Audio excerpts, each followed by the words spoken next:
برغم ان البوف والسمبوسه تقريبا اخوات، بس لو عرفتوا طريقه البوف هتعرفوا ليه انا اخترت اعمله النهارده عن السمبوسه. كل سنه وانتم طيبين ورمضان كريم عليكم وعلينا يا رب. والنهارده هنبدا اول وصفه من وصفات رمضان، والوصفه دي مميزه جدا خصوصا في الخليج العربي وبالذات السعوديه، وهي وصفة البوف الحجازي. لما هتعرفوا طريقته هتعرفوا ان قد ايه سهل العجينة بتاعته تتعمل عن السمبوسة، عشان كده انا بحب اعمله قوي. لو اول مرة تشوفوا القناة، انا اسمي رشا سمير. لو حبيتوا البوف الحجازي اللي هنعمله النهاردة اخو السمبوسة، اشتركوا في القناة وفعلوا الجرس ويلا بينا نبدأ.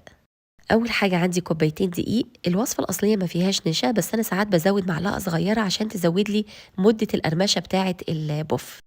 وبعدين هضيف عليها معلقة كبيرة زبدة أنا سيحتها ومعلقة كبيرة زيت. ممكن تستعملوا زبدة بس، زيت بس، أو سمنة بس، أي حاجة، أو تخلطوهم مع بعض زي ما أنا عملت. أهم خطوة بقى هي إن أنا أبس الخليط ده مع الدقيق الأول قبل ما أضيف المية، أو قبل ما أضيف أي سوائل تانية، لحد ما الدقيق يتشرب كل الزبدة والزيت اللي أنا حطيتهم.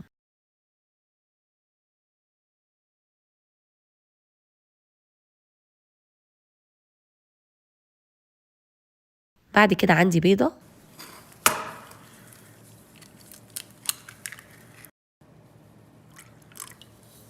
ضفت عليها بس شوية من المية اللي عندي، وهضربها وهحطها على الخليط.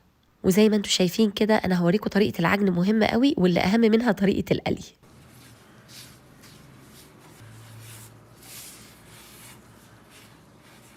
انا حطيت هنا نص معلقة صغيرة ملح،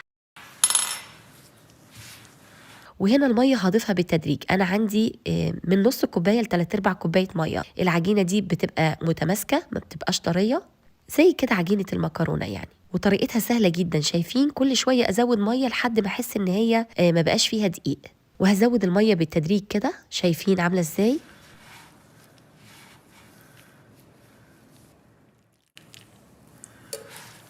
انا اخدت معايا كوبايه الا ربع ميه، ممكن تاخد معاكم اقل او اكتر على حسب نوع الدقيق. بس انا عايشه في منطقه جافه، فالدقيق اللي عندي جاف جدا ما فيهوش اي رطوبه خالص، فكوبايه الا ربع ميه اعتقد هتبقى اقصى كميه ممكن تتعمل. انا مش بعجنها، انا بس كل اللي عايزاه انها تلم على بعض، ما يبقاش مفرفته من بعضها، بالظبط زي ما عملنا السابليه. فاكرين لما عملنا السابليه وبسيناه الاول مع الزبده وحطينا معلقه واحده بس ميه عشان تمسك؟ دي نفس الفكرة بالظبط. شايفين الطبقات بتاعت العجينة عاملة ازاي؟ الطبقات دي مهمة قوي، هي اللي هتخلي لي العجينة كأنها كده زي الفطير المشلتت. عشان كده هي أصلا ما بتتعجنش خالص. أنا يا دوب بس رشيت المية شوية شوية، حتى لو عندكم عجان مش هتحتاجوه. هسيبها ترتاح من نص ساعة لحد ما نعمل الحشوة، لحد بقى 3 4 ساعات براحتكم يعني زي ما انتوا عايزين. وتعالوا بقى نجهز حشوة اللحمة المفرومة. أنا بحب أطحن الحاجات فريش، بتفرق جدا في الطعم صدقوني. حطيت معلقتين صغيرين كمون، معلقة كبيرة كزبرة، ومعلقة صغيرة فلفل أسود، طحنتهم كويس قوي. وبعد كده هضيف الأول اللحمة، مش بحط ولا زيت ولا سمنة ولا أي حاجة، أنا بكتفي باللحمة بس والدهون اللي موجودة فيها. وهفضل أقلبها كده لحد ما تاخد لون وتتغير لونها والمية اللي فيها كلها تنشف.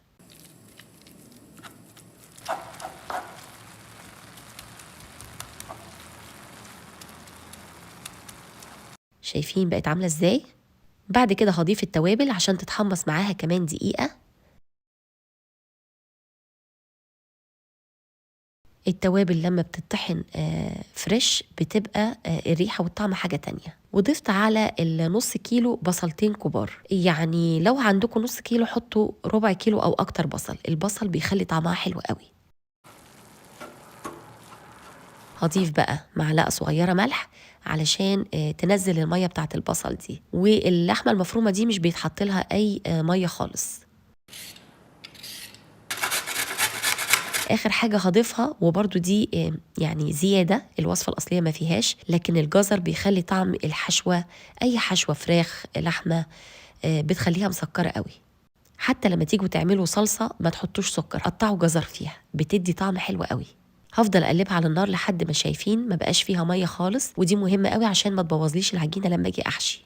بعد ما تبرد الحشوه هحط اخر حاجه البقدونس، وانا عايزه البقدونس كده يبقى فريش ما يتطبخش يعني، عشان كده بحطه في الاخر بعد ما تبرد. طبعا الحشوه دي ممكن تعملوا منها كميات وتحفظوها في الفريزر، بس ما تحطوش البقدونس. وقت ما تيجوا تستعملوها طلعوها من الفريزر عشان تفك، وبعدين حطوا عليها البقدونس واحشوا بيها اللي انتوا عايزينه. هرجع بقى للعجينه. العجينه انا سبتها تقريبا 3 ساعات يعني، بصوا ازاي طرية ومتماسكة في نفس الوقت، واضغط عليها معناها انها ارتاحت جدا، مش بترد تاني معايا ولا حاجة. معنى كده ان انا لما هفردها مش هتتعبني في الفرد. هقطعها بقى 4 قطع. لو عندكم مكنة المكرونة افردوها بمكنة المكرونة لحد قبل الدرجة الأخيرة، ما ترفعوهاش قوي زي ما عملنا كده في حلقة الشيش برك، عملناها بمكنة المكرونة. بس يعني مش هعملها المرة دي، خليها كده عادي عشان اللي ما عندوش ما يحسش ان الموضوع صعب. انا بطبقها كده، عايزة اخليها مستطيل عريض. شايفين العجينة أولا هتلاقوها متماسكة جدا معاكم، مش برش دقيق خالص تحت ولا حاجة، هي مش بتلزق اوريدي في الرخامة ولا أي حاجة. وبرفعها بخليها رفيعة بس مش لآخر حاجة، يعني مش زي الورقة. برفعها بس مش بخليها يعني لدرجة إنها تبقى شفافة قوي، مش زي ما بعمل الفطير المشلتت والحاجات دي.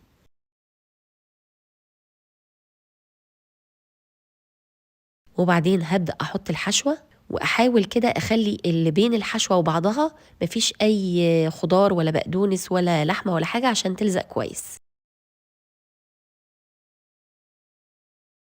وهبل الحوالين العجينة كده بالمية علشان لما أجي أقفلها تقفل معايا كويس قوي. أهم حاجة تتأكدوا إن هي بتقفل معاكم كويس جدا، وضغطوا عليها كويس. مكان ما قفلنا العجينة عشان نعملها مربع شايفين فيه خطوط كده، ما تقلقوش الخطوط دي مش هتبان خالص خالص بعد ما تتقلي، لأن احنا بنقليها مش بنخبزها فمش بتبان. هبدأ كده أزق الهواء أطلعه على بره قبل ما أقفل العجينة، وأتأكد إني قفلتها كويس قوي. وبعدين هقطعها وسيبوا حتة من العجينة، يعني ما تقفلوش على قد الحشوة بالظبط، سيبوا كده حتة صغيرة من العجينة أكبر شوية من الحشوة يعني عشان تنتفخ معاكم ويبقى شكلها حلو قوي. بصوا هتحسوا إن الحشوة جوه كده وحواليها فيه عجين فاضي يعني. بصوا الخط اللي أنا قصدي عليه ده مش هيبان خالص في القلي. هفردها بقى على فوطة مطبخ أو قماشة عشان ما تلزقش من تحت وتتقطع. وما ترشوش طحين ولا حاجه، ما ترشوش دقيق. وهرجع اضغط عليها كويس جدا علشان اتاكد ان هي اتقفلت كويس قوي قبل ما اقليها. طبعا لو مش عايزين تعملوها مستطيلات بالطريقه دي تقدروا طبعا تقطعوها، تفردوها وتقطعوها دواير وتحطوها في القوالب بتاع السمبوسك، بس ده الشكل الاصلي بتاعها. يعني انا ليه بقول عليها سمبوسك مع ان كل الناس بتقول سمبوسه عادي؟ مش عارفه. الزيت بقى عندي سخن جدا، عارفين اهم من الشغل تظبيط الشغل، هنا بقى اهم من العجينه قلي العجينه. الزيت سخن، شايفين العجينه طلعت على طول على الوش ما غطستش تحت، معناها ان كده الزيت حلو قوي. ولازم احط عليها زيت من فوق عشان تنتفخ معايا،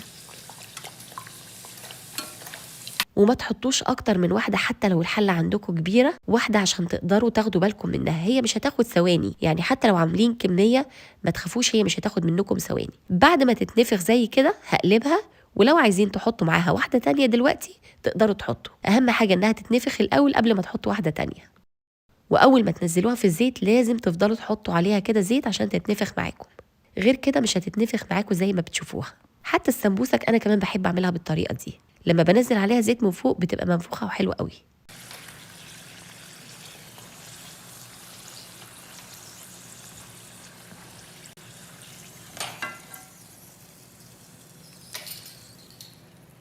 بصوا دي بقى بعد ما اتنفخت انا حطيت واحده تانية، وشايفين بنزل عليها الزيت ازاي.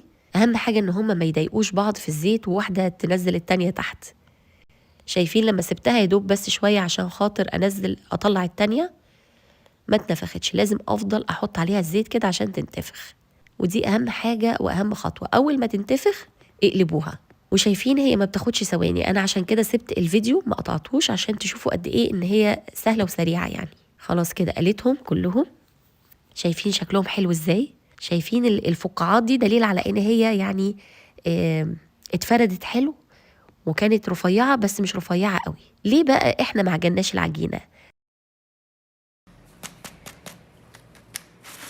بصوا بقى ميزه ان احنا ما نعجنش العجينه كتير وتفضل العجينه كده حتت طبقات على بعض، وننزل الميه شويه شويه، هتلاقوا كده العجينه كانها طبقات فطير مشلتت. بصوا عامله ازاي، ريحتها مش عايزه اقول لكم كانت عامله ازاي، البيت كله كان قاعد مستني اخلص تصوير عشان ياكلوها. تقدروا تحشوها جبنه، انا بحط فيها موتزاريلا وجبنه كيري بتبقى طعمها تحفه برضو، او اي حشوه انتوا عايزينها. أتمنى تكون الوصفة عجبتكم. لو حبيتوها ما تنسوش تسيبولي لايك، واللي لسه ما اشتركش في القناة اشتركوا وفعلوا الجرس، وبألف هنا.